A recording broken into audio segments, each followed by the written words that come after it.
Okay. So for those of you that don't know, Lebogang is an inspirational young entrepreneur with a background in finance, accounting, taxation, and auditing.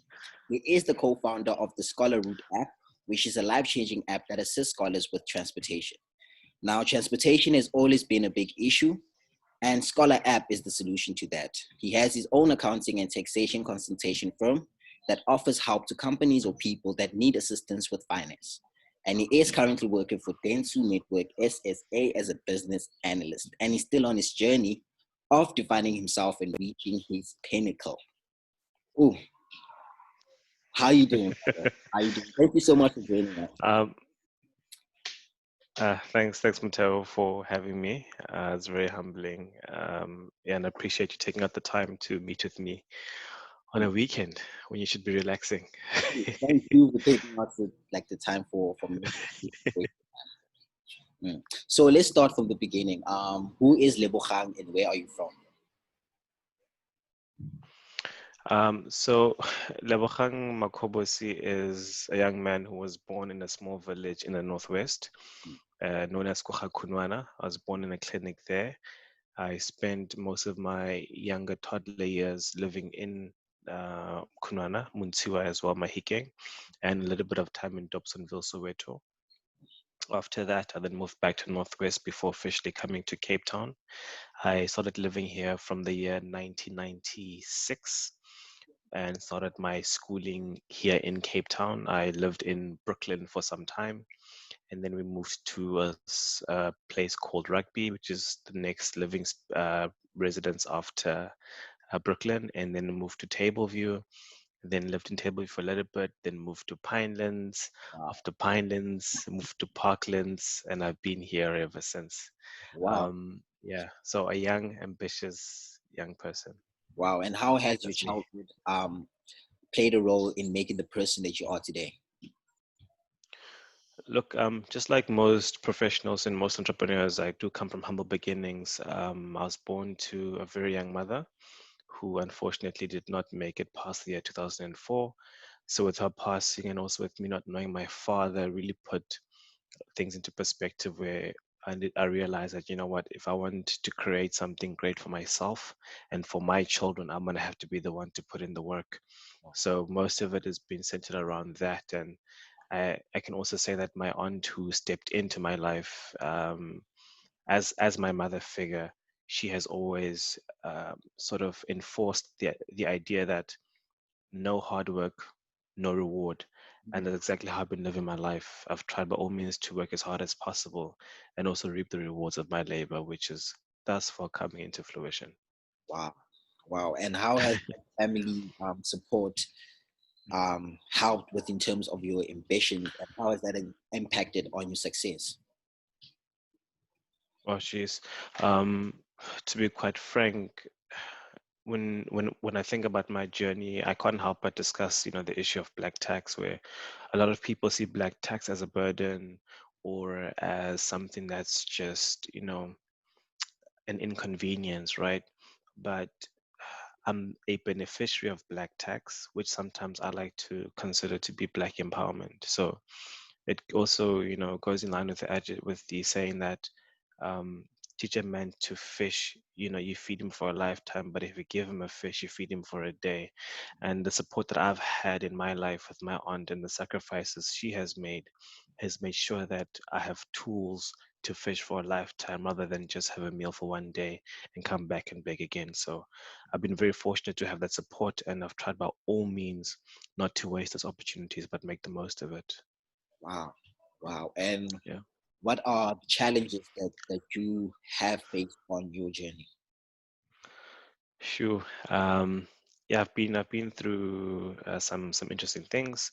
With financial difficulties meant while doing my schooling at varsity, I actually worked throughout my degree. Obviously started working post my degree, did my CTA while working, and I've been working ever since. So since 2010, I think I've been working just to support the family and also just to take some kind of accountability in my personal growth and of course in my education. I've been through repossessions of furniture. I've been through repossession of cars. I've been through there are no cars at home. I've been through repossession of property. I've been through no water in the taps. I've been through sitting at varsity with no money to come back home, or waking up in the morning going to varsity but not knowing whether or not I'll have money to come back home. But just because, you know what, I need to study. I've been through going to varsity for 2 weeks with no registration fees being paid, but just being committed to know what something will come through. But in the meantime, I'm going to keep learning, and all of that has basically made it all worth it. I can see the rewards of that labor, the results of that determination. It's right before my eyes, and it's very humbling. I'm very grateful for it. Wow. So, what was that pivotal moment in your life that led you to where you are currently? I think I can't really pinpoint it to one point in my life, but I'll rather say it's been a journey of reinforcement. So, like I've said, with my aunt continuously saying to me, you have to work hard, you have to work hard, you have to work hard. And it's just always been a constant reminder that I need to keep going. And it would be very difficult for me to say it was on this day when it was being done on a regular basis. So it's been a lifetime of the reinforcing of that principle. Wow. So why do you do it? Like why do you put yourself through all through all of this, man? Like why? Look, living in modern day South Africa, and looking at the situation I come from, right? So I like to always say to people, I'm not a trust fund baby, right? So if I don't hustle, if I don't make moves, I won't eat, nor will my wife, nor will the children I will have someday eat as well. And I'm trying to fight that, and also trying to create a better future for them, and make sure that they have better opportunities than what I did, but still reinforcing the principle that you need to work hard. You can't have it easy. So I think it's more based on forward looking, a forward outlook, and also accepting the fact that, look, as a young Black South African, it's a lot tougher out there than it is for your counterparts, and is to take that and say, you know what, be that as it may, I'm still gonna go to the grind mill and grind, irrespective of those challenges, and make sure, not see, but make sure that I do make it out on top, and that I also leave a legacy for those who will follow me. Yeah. Wow. Wow. So from your journey, who were the people, places, or things that actually influenced you becoming who you are and choosing the path that you have chosen? That's very interesting. So at home, the only profession that was really known was teaching. So my grandparents were teachers. So typically, you believe that that's probably the only path you will take. But like any other child, you either want to become a doctor or lawyer because that's all you know, as well, right? But for me, the moment that really the light bulb moment was back in grade 9, when I scored 99% for EMS, and I didn't even know, I didn't even know what the CMS was, but I scored 99%. I was like, okay, maybe I'm good at this, you know. Wow. Let me know a bit more, and it was then when I met Peter Moyo, the former CEO of Old Mutual. He was the first chartered accountant and only chartered accountant that I knew at the time, and having seen his successes at the time, and this is a long time ago, so maybe around 2007 perhaps, and already at the time I could see the fruits of his labor, and it just drew me in or pulled me in, and I've been on that journey ever since. That, okay, you know what, I think the accounting profession is my destiny, and EMS confirmed that. Ooh. So how is I want to ask how has people like your aunt and your wife um play Hmm. play that role in supporting you and making sure that you reach your goals, and also the Yeah. sacrifice that Hmm. they make, in terms of Yeah. time or understanding when you are busy and caught up at work. So how has that played a role? Yeah, look, Before my wife, actually, I gotta speak about my aunt. Yeah, so she's given up uh, basically her entire life just to make sure that I'm in a position to be the best version of myself. You know, even though there were limited resources, but still just try to be the best that you are. And you know, if you didn't have money or any means, you know, it wasn't a problem because I know that she would have tried before coming back to me and saying, you know what, on this one I can't help. And I think also I appreciate the patience. I mean, I did struggle a little bit with my degree, you know, doing work and studying, but the patience and the belief that, you know what, I think he can actually do it without her saying it, but with her just being patient and sitting back and just supporting as much as she can, that gave me the courage and the determination to keep going. And that's exactly what I did. And when I finished the course, yeah, she threw me a little party, and I was like, wow, okay, so I see. You know, you can see it in reality that, okay, you know what, this person's actually happy to see you succeed, and she's happy because these are not the fruits of her labor. So I'm very grateful to her for that. With my wife, we've been together since 2014, late December of 2014. Um, and at the time, I remember I had just finished my degree, but I didn't have money to continue with my CTA studies, or I didn't have money to pay off the rest of the fees due to the university so that I can get my degree and perhaps start articles or pursue some kind of a career in finance in the meantime while prepping to go do CTA. And during that time, I remember I was at the end of my probation period. I was working in retail still. So I moved from casual to permanent so that I can start raising the funds. By the end of my probation, I was about to sign to join on completely with the company. And then one day I just said to her, babe, no, we're going to the internet cafe and I'm going to submit my CV to whatever position there is in finance. And we will see what becomes of it. We did that. She was with me at the internet cafe. She was there with me, submitting the CVs, typing out those emails. We were there together, and I was afforded, you know, a very great opportunity to actually start my psycho articles. And the job, that's exactly the job I got called for, was to do my article. I was like, what? Whoa, okay. I thought this would happen maybe the next year or two, but there I was, the partner then who has to work for Dennis Owen. He gave me a loan. He paid for my fees off at UNISA to register to do my CTA. He paid off my UWC fee so I could get my degree. Did my psycho articles with him, stayed on for about a year and a half, and then left.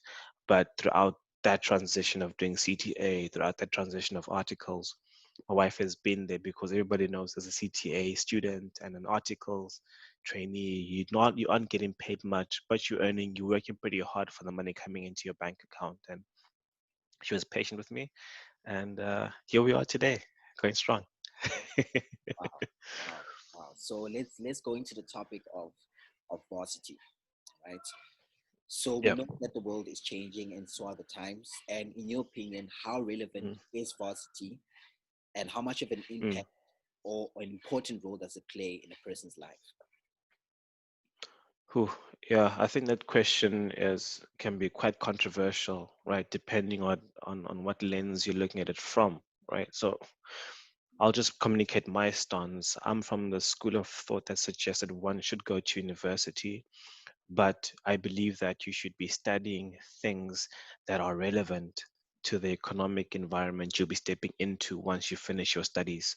So I'll be crucified for this, but a person who goes to varsity and does a BA in, say, history, compared to somebody who goes to university and does a BCom in accounting, between those two, the accounting student is most likely to be employed rather than the BA student. So at the moment, we have such a massive cohort of students going to university just to get a degree, but not answering the question as to whether that degree is a scarce skill or that degree is relevant to the economic environment they're stepping into. And also, is it in line with their future aspirations from a financial perspective? So I'm not going to go study something that's not going to give me the kind of income that I want, but just do it because I want to get a degree that doesn't really make sense. So do your homework, understand whether or not it's necessary for you to study as well. So I mean, some careers don't necessarily require you to go to varsity first. Some might just require you to start and learn on the job and get some papers here and there. But in essence, you cannot divorce the necessity of studying. But the question is, what are you studying? Is it necessary?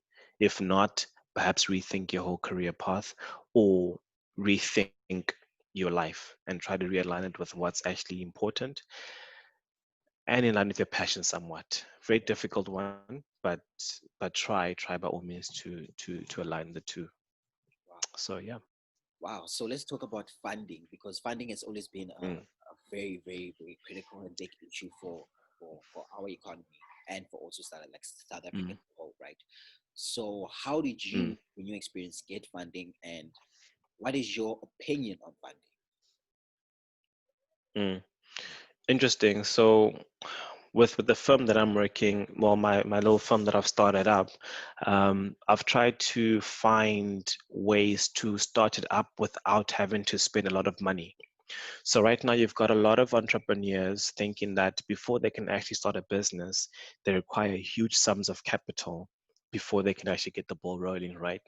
But it may be the case, but then it also means you got to ask yourself, is it necessary? Okay, so I'll give you an example. Somebody starting a firm needs an education. So you have your basic degrees and you have your basic licensing, and you've got a laptop, which is a primary equipment. You've got internet. You've got all the latest accounting packages that you might need, and that's it. So at most you could need plus minus 10K to start your business, right? Versus the other individual who wants to start up an engineering company who has to invest in heavy equipment and may need higher financial commitments. It may be a different ball game for them.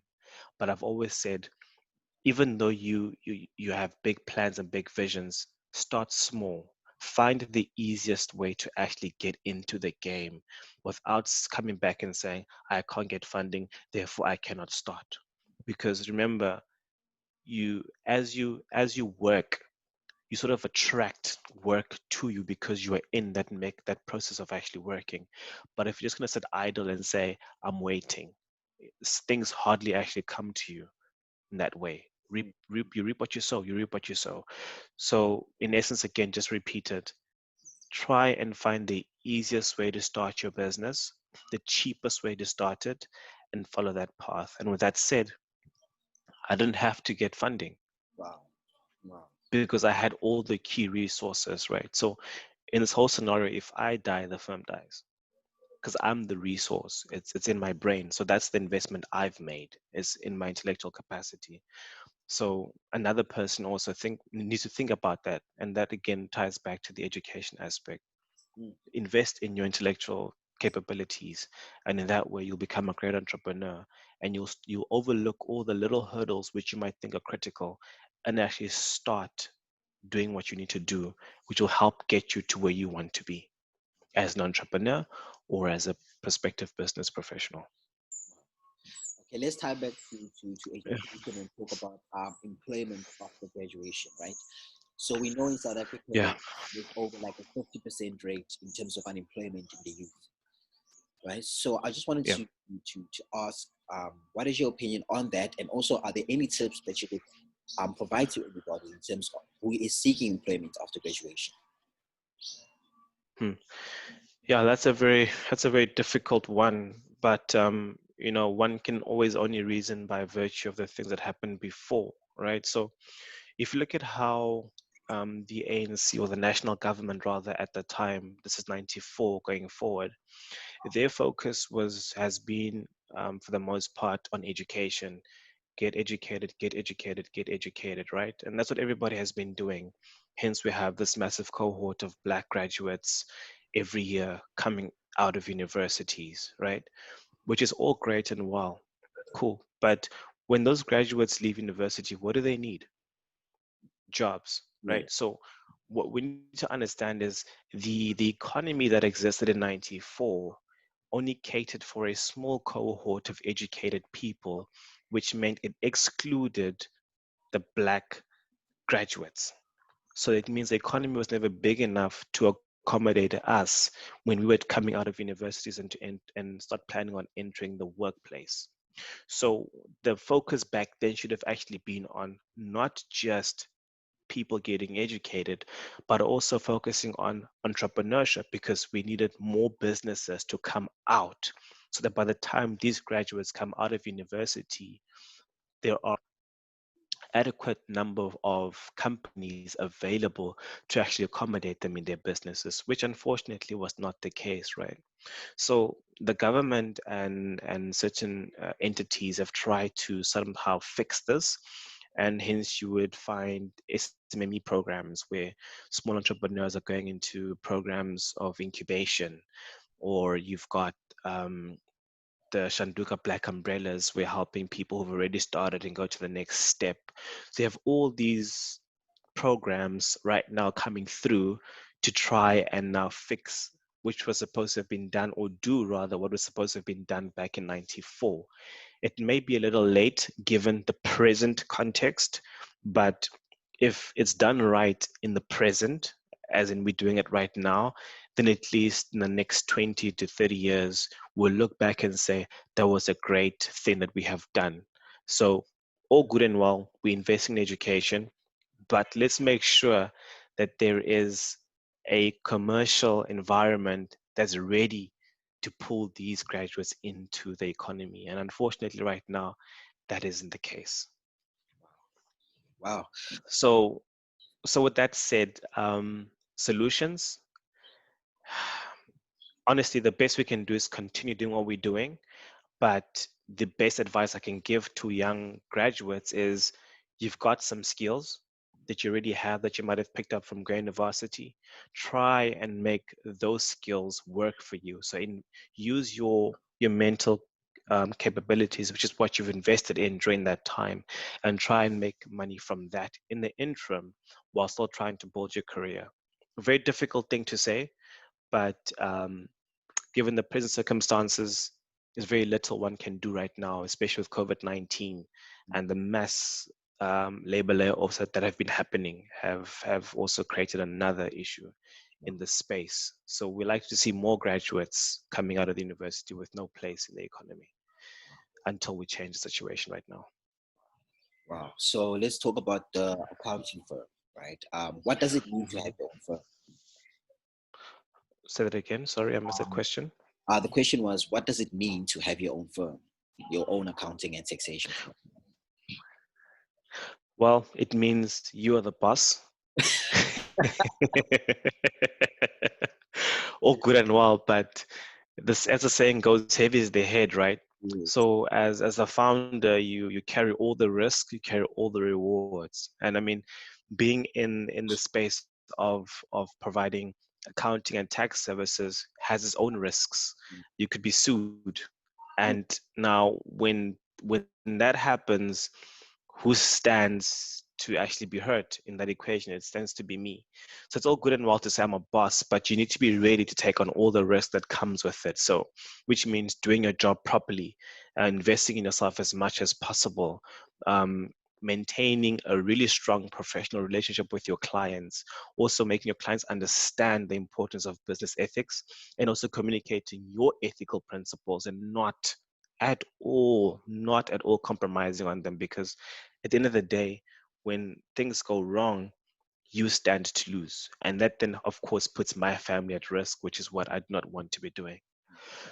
So, other than being a boss, is doing the job properly and Wow. going in all out without anybody saying, Lebogang, you got to do it. You need to be self motivated, self driven to actually get the work done at the standard and within the time that it needs to be done.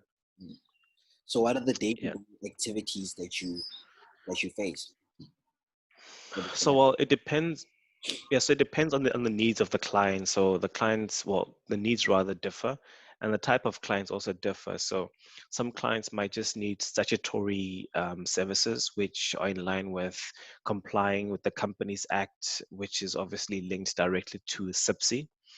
Many people don't know that SIPS is actually there to help administer compliance with the Companies Act. Some clients may need just general bookkeeping services. So that's general accounting, accounting for transactions, preparing some kind of a trial balance. Then there's the leg that involves the preparation of annual financial statements, so the independent compilation thereof. Then there will be tax services which vary. Some may be VAT related, VAT.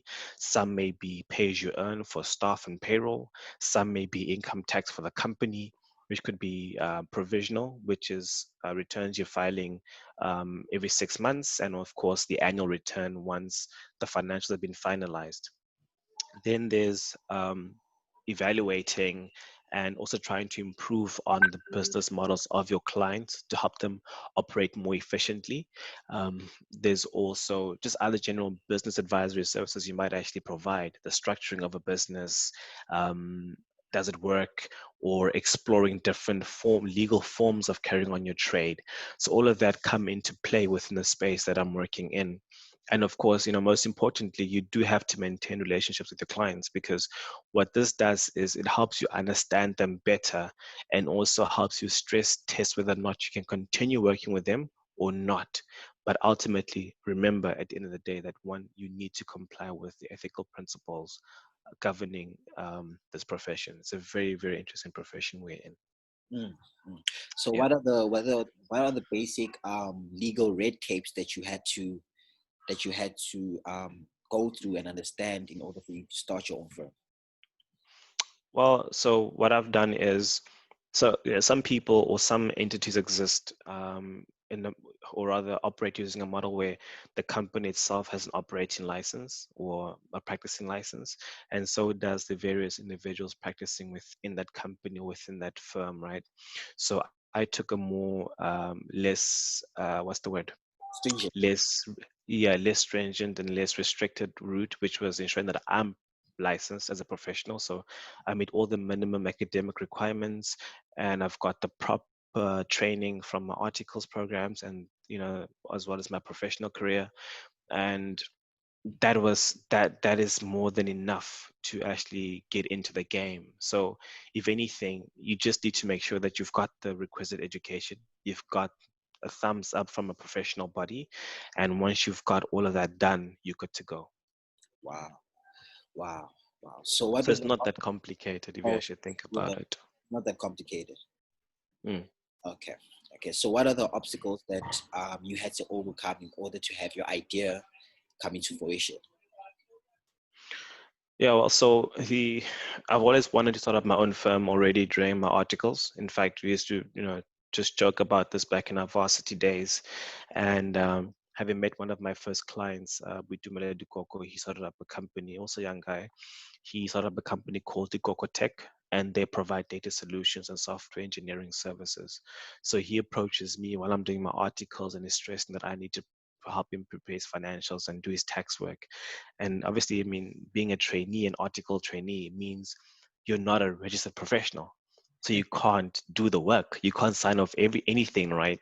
So he literally waited for me to finish my articles and to make sure that I've got all my licensing done. And once I had done that, it was a matter of picking up the phone call and saying, right, let's get going. Let's hit the ground running.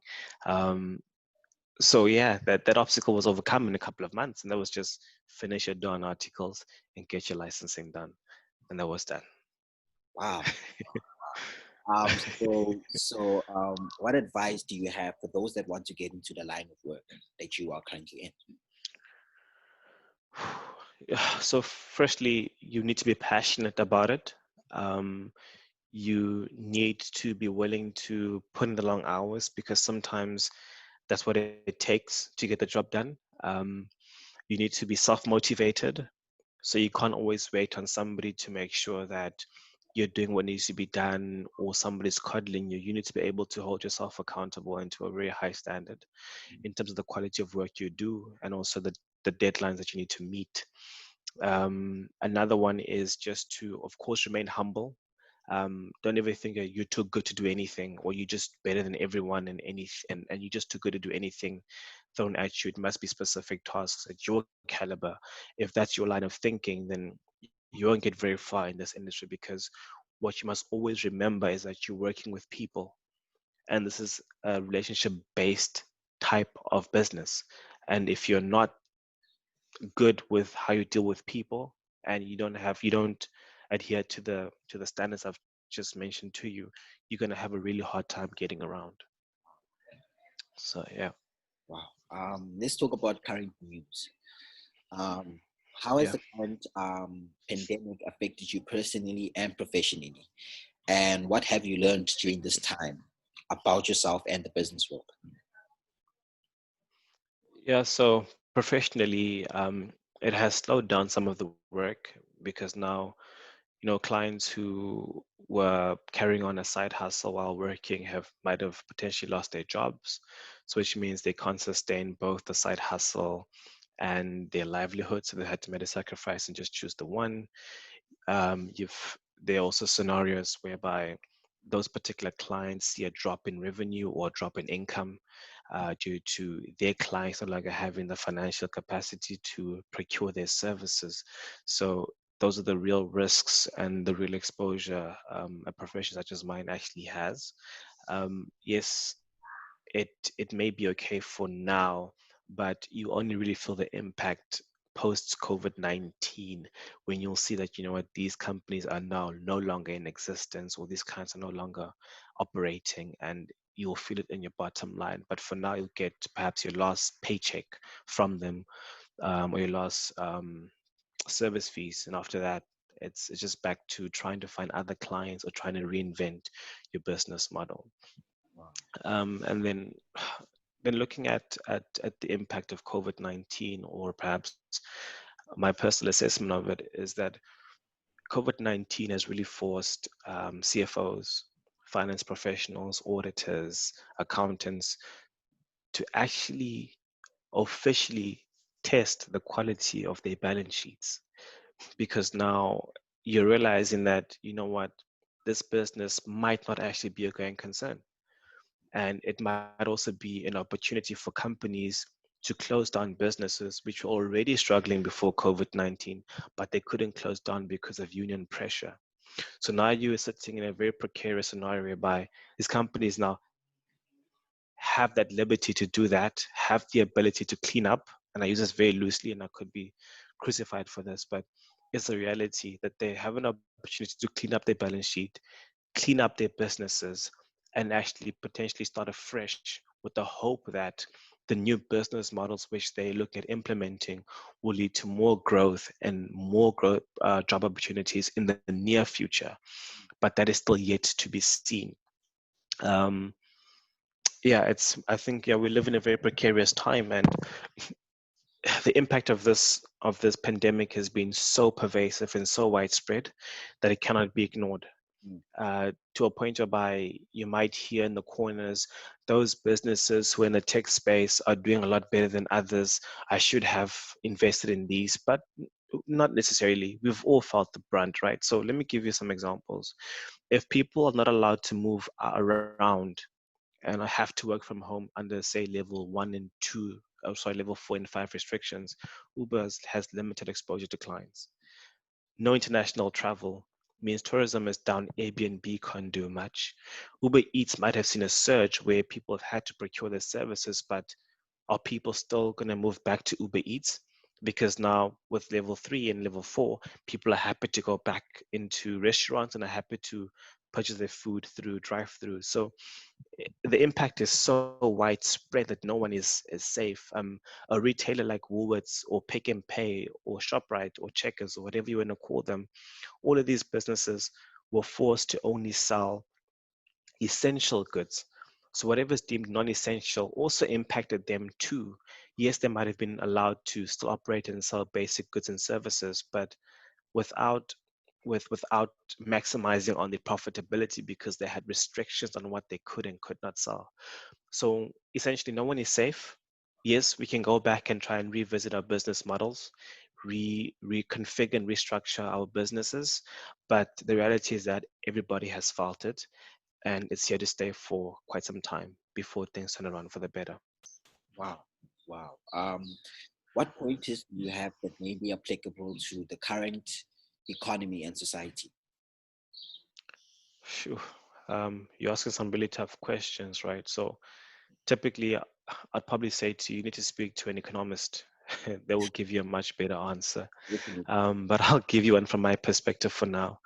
And I think really that is the truth. I think what companies are already doing right now is the right thing, is to firstly, really stress test the quality of your balance sheets and clean out the garbage. And once you've done that, you might have a much better perspective on where to from there. I think also as young entrepreneurs, uh, take COVID-19 or the scenario as a case study and try to find a way rather to build up a business or a business model that's very suited to survive this very environment, but still exist under normal circumstances and under normal conditions, right? Um, and again, try and really ask yourself the question is your business essential? Because ultimately that's what will differentiate you from the others. So in all this COVID-19 madness, we can easily pinpoint a set of businesses and say these guys are actually essential. And who are they? They're your grocers. Hmm. And Those are your Colgate, essential services. Colgate is also. Toothpaste. So those are your really essential businesses. Yeah. So so I think spend less time trying to do superficial things that aren't really going to benefit human beings if things go south. But try to really find something that actually will be used by as many people as possible. And I think in that way you'll know whether or not you actually have a business. So solve a real problem and also ensure sustainability and some kind of immunity to a crisis such as COVID-19 or a similar pandemic. Because look, this might not happen again in the next 10 to 15 years, but who knows? And if that does happen, we got to be ready. With the growth in population on this planet, with the rise in greenhouse gases and the constant mutilation, or sorry, the constant changing of viruses and diseases, I think it might be sooner than we think, and we might find ourselves back again in a very similar scenario. But when? I don't know. So the only thing I can say is be ready for that kind of a situation. I think you'll be able to survive. Wow. So what is next for you, brother? What is next for you? And what is the future looking like? Ah, shucks. The future is always full of uncertainties and possibilities, right? But for me, I think professionally, some of the things I'd actually like to attain is to officially qualify as a chartered accountant, which is what I'm still finalizing at this present moment. I'm also exploring pursuing a master's in international and South African taxation. I see gaps there that I think I could leverage from to help reposition and strengthen the rapport of Mac accountants. Um, and of course, trying somehow to make a very significant social impact in South Africa, in the lives of young, ordinary, especially Black South Africans, who are really struggling to find their way in life, and just try to steer them on the right path and watch them realize their full potential. And of course, as you mentioned earlier, is to see Scholar Route, which is an application that that myself and the team have built to actually hit the market and watch the scholar transportation industry change and revolutionize in modern day South Africa and even perhaps beyond the borders of this country. That's exactly what I'm envisioning in the short to medium term with long-term benefits. Wow. Yeah. Wow. Wow. So if anybody wants your services, where can they find you? Where can they reach you? Your Yeah. social or yeah, where can they do that? Yeah. Yeah. So you'll find me on Twitter. You'll find me on Facebook, of course, an email, of course, also with a website. So the firm's name is Mac Accountants, derived from Makobosi, which is Makh full stop accountants Accounts Mac Accountants. Now feel free to also drop me a WhatsApp on my cell phone 072 343 2642. Um, yeah, just look for Mac Accountants. Will pop up. You'll see us. We're also on LinkedIn. So just type Mac Accountants. You'll see our social media footprint. Makh Accountants. Makh Accountants. That's us. Wow. Thank you so much for coming in today and actually sharing your time. It has been a very fruitful conversation talking to you, brother. Ah, thanks so much, Matteo. I really, really appreciate you taking the time as well. Like I said, it's very humbling and quite refreshing also, to be on a platform that's being pioneered or being steered by young people such as yourselves. It is inspiring because it does reaffirm to me that, what, we still have some sensible, really strong young people coming behind us who can still sort of help us keep in check and hold us accountable to delivering on our commitments to society, on our commitments to ourselves, and also on our commitments to our families and friends. So thanks again. Thank you so much. All right. Enjoy your weekend. Have a good one. You do the same, sir. Yes, I will. Cheers, cheers. Yes. Sure. Bye.